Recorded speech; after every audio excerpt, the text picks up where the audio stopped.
Ane melarat mung 2 rakaat.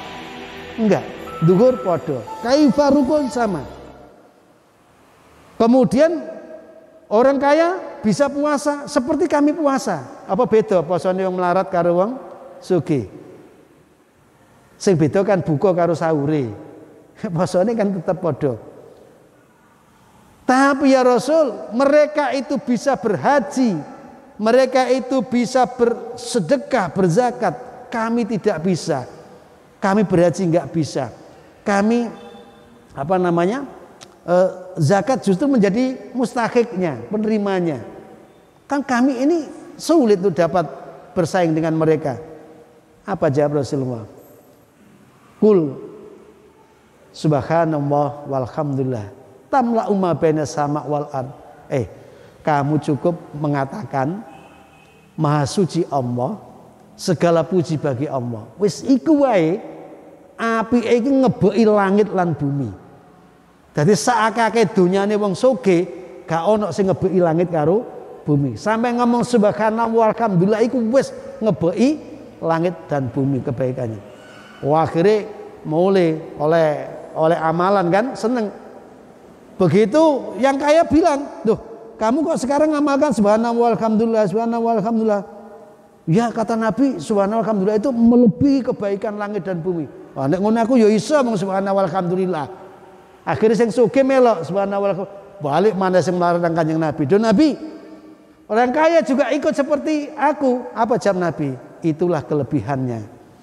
Artinya apa? Podo ngomong subhanallah walhamdulillah, sing sugih karo sing melarat nilaine beda. Nah, mula awak dhewe iki ya mudah-mudahan dengan keberanian dan kemauan untuk menjalani hidup berdasar ilmu, kemudian kita bisa menghormati perbedaan, tidak ada penistaan atau meremehkan kepada orang lain, maka soliditas kita akan semakin kokoh. Dan itulah yang diingini untuk mengembangkan ukhuwah dan persaudaraan antar sesama. Saya kira ini mudah-mudahan ada manfaatnya. Ada diskusinya? Mana Pak pembawa? Oh nggih, monggo. Bismillah. Monggo Bapak Ibu, mungkin ada yang mau ditanyakan. Saya beri kesempatan 3 pertanyaan dari bapak-bapak 2. Pertama dari Gatot. Assalamualaikum warahmatullahi wabarakatuh. Waalaikumsalam. Pertama, saya ingin mendapatkan penjelasan tentang musibah. Saya pernah mendengar ada keterangan dari seorang ulama bahwa musibah yang menimpa orang yang beriman itu disebut ujian. Musibah yang menimpa orang yang fasik itu peringatan. Musibah orang yang menimpa orang kafir atau yang melampaui batas itu azab. Ini mohon penjelasan. Terus yang kedua, setiap orang tentu tidak mengharapkan adanya musibah. Boleh tidak kita berdoa ini Ustadz, agar dihindarkan dari balak dan musibah? Terima kasih. Ya. Wassalamualaikum warahmatullahi wabarakatuh. Terima kasih. Yang pertama, memang musibah itu multi pengertian, ya. Jadi ketika musibah itu diterima oleh orang yang beriman, itu menjadi tadhkirah, menjadi alat memperingatkan supaya dia tahu bahwa Tuhan itu ada. Dan kemudian dengan ingat itu dia semakin berzikir, semakin ingat dengan Allah Subhanahu wa taala. Maka kemudian muncul orang yang semakin baik di dalam keberagamaannya akan diuji oleh Allah dengan berbagai ragam ujian yang semakin meningkat. Dan tidak ada ujian yang paling berat melebihi ujian para nabi dan para rasul. Nah, itu artinya memang bagi orang yang beriman, musibah itu menjadi tadhkirah, sebagai dzikron, sebagai mauidon, ya. Sedangkan bagi orang yang fasik, ya toh, orang yang kufur, orang yang tidak beriman, itu ada yang menyebut ba'dul adab. Kenapa? Karena liyaduku ba'doma amilu. Jadi perbuatan mungkar, maksiat itu sebagian kecil disuruh nyicipi pelakunya dalam kehidupan ini. Itu yang menggunakan istilah kenapa musibah bagi pelakunya itu adalah adab. Ya, kenapa? Adab itu kan sesuatu yang merupakan akibat perbuatan orang itu. Padahal ada orang yang tidak ikut melakukan tapi dia ikut kena. Ayatnya jangan kamu kira atau kamu biarkan perlakuan kejahatan itu, karena petakanya akan diterima oleh semuanya. Ya, istilahnya kalau kita punya istilah anak pola bopo keprada. Jadi kalau ada orang anak-anak kita itu kemudian melakukan perbuatan buruk, itu biasanya yang tersangkut-sangkut juga orang tuanya. Nah, itu terkait dengan makna kenapa musibah itu bagi pelaku kejahatan itu adalah mencicipi sebagian akibat perbuatannya, yang itu kemudian dimaknai adab. Ya.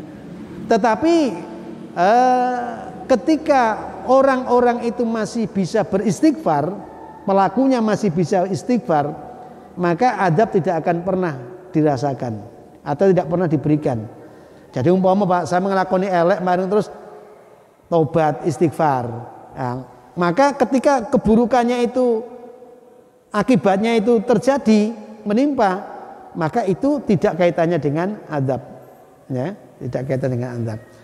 Ada juga yang sifatnya nakala lima bainahuma misalkan, itu sebagai bentuk kecerobohan, ya, kecerobohan yang menyiksa di antara umat manusia itu sendiri, yaitu yang musibah dengan makna multi pengertian sebagai pemahaman kita. Tapi yang jelas semua yang diujikan oleh Allah itu supaya kita menjadi orang yang sabar, dan ketika kita sabar kita akan mendapat anugerah yang luar biasa.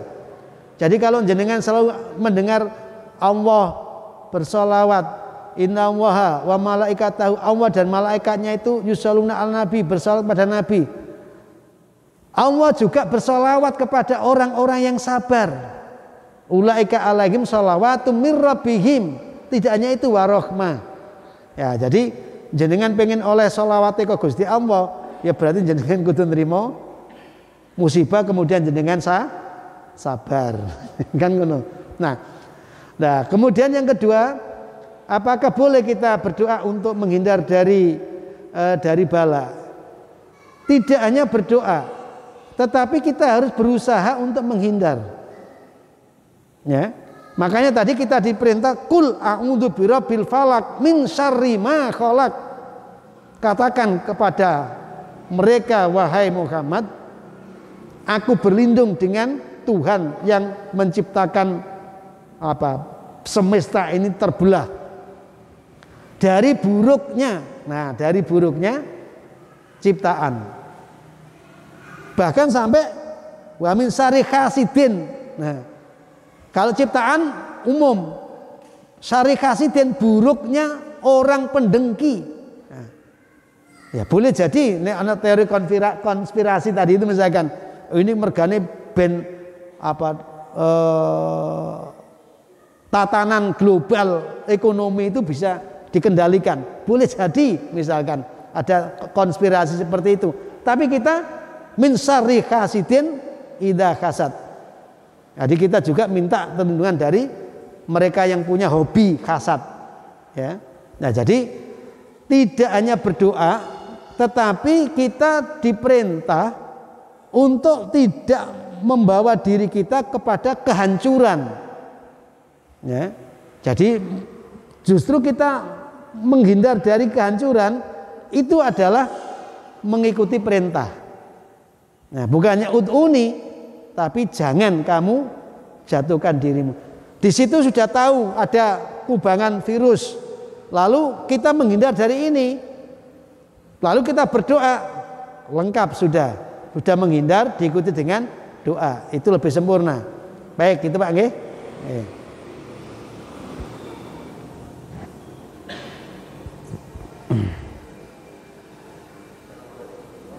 Assalamualaikum.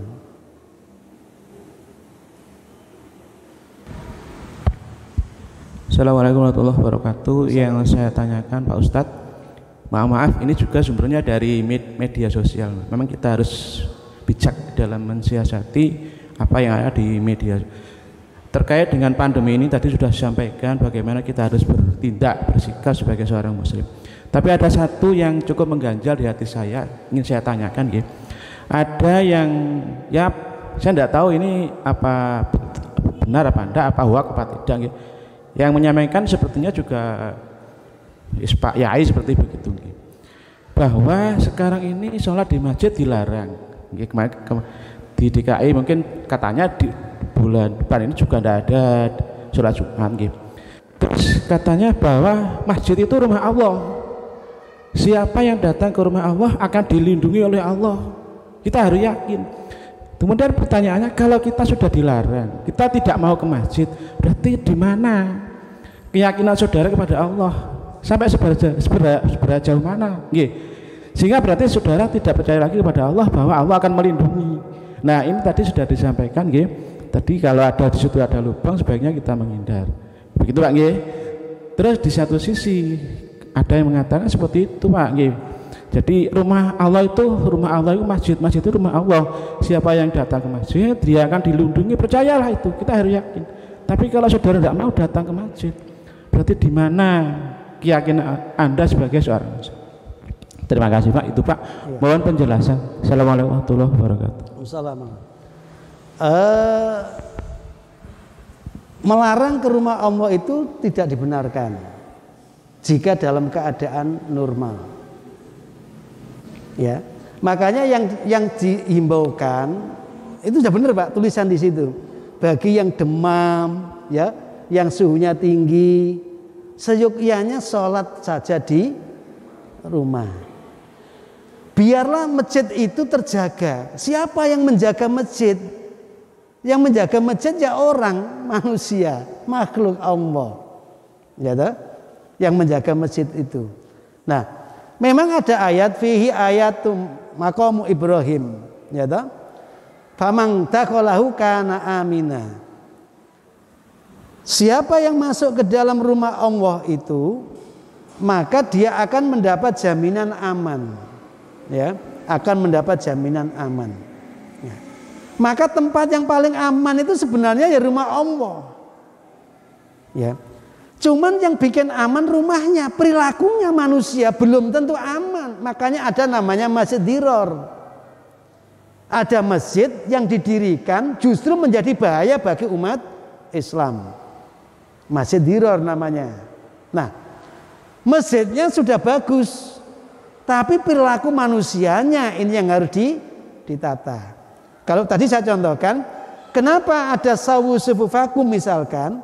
Karena memang pada waktu itu perilaku manusianya masih melihat iki sopo, iki kelas opo, iki ekonominya kaya opo, iki bangsane opo.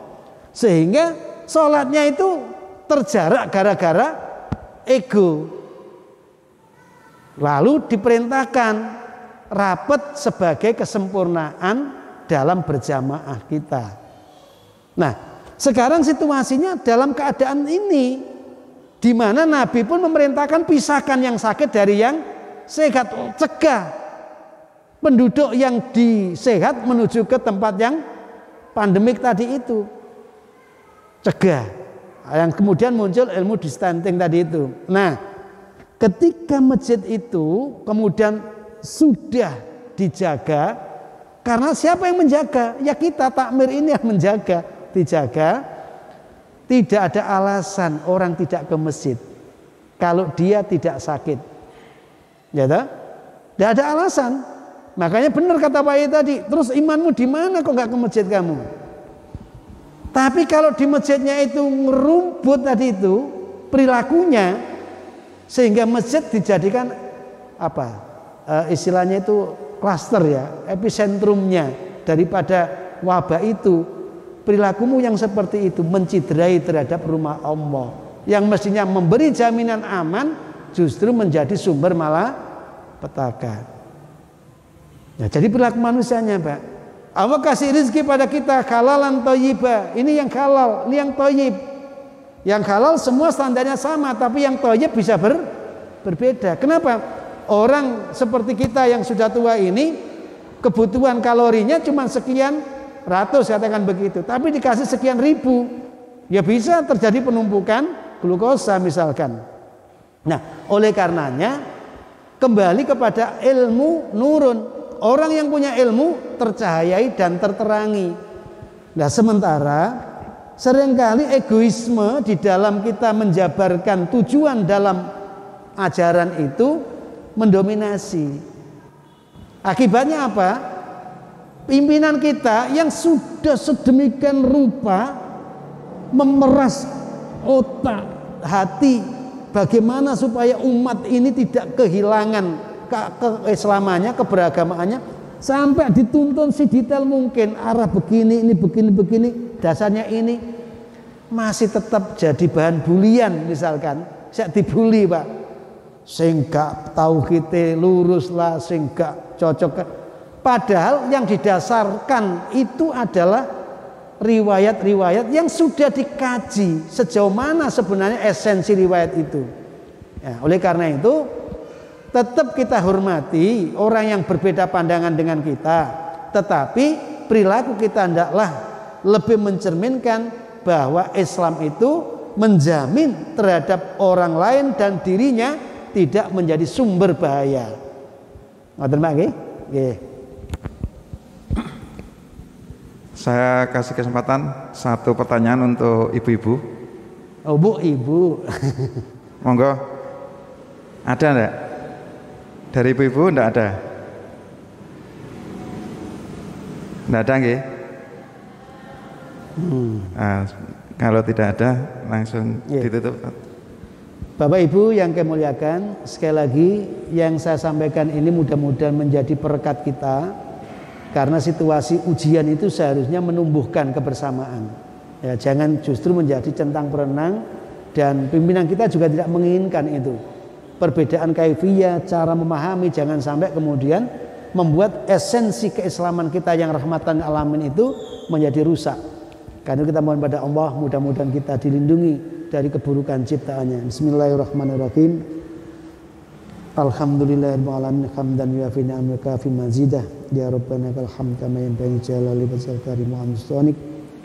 Allahumma ya Allah ya Ghani ya Hamid ya Muti ya Mu'id ya Rahim ya Wadud aghnina bi khalqan kharim ta'atika masyad wa bi fadlika aman siwaka la ilaha illa anta subhanaka inna kunna minadh-dhalimin faghfir lana ma qaddamna ma akharna sallallahu. Innaka antal muqaddim wa antal muakhir la ilaha illa anta subhanaka inna kunna minadh-dhalimin.